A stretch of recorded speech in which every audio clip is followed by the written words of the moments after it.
Ieri sera le ho viste solo alla Chiesa Vecchia perché c'era la processione.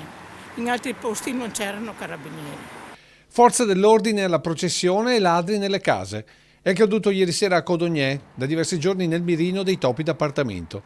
Oltre alle case nel capoluogo sono 2 le abitazioni visitate nella frazione di Bibano, ma i ladri sono entrati anche in alcune abitazioni di Vallonto e di Rovarbasso.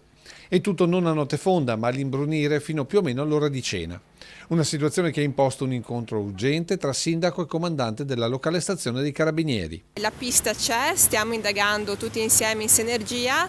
Veri e propri raid concentrati in pochi giorni. Parlando con i carabinieri non sono in percentuale più alta rispetto agli anni scorsi, ma fanno pensare perché sono concentrati in 3 giorni. Nel frattempo i cittadini esasperati si sfogano sui social e così è nata l'idea delle ronde in auto con megafoni che girano a tutto volume con l'intento di disturbare i ladri. Si va anche oltre proponendo cartelloni con le azioni che ogni cittadino dovrà mettere in atto.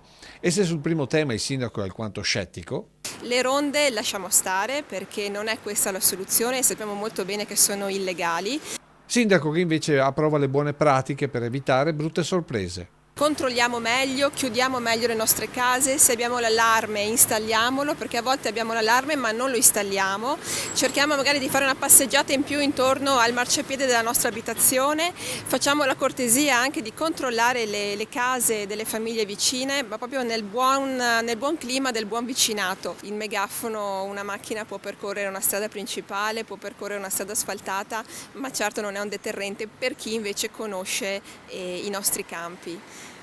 Infatti una delle piste è valutare chi ha frequentato i nostri campi negli ultimi mesi.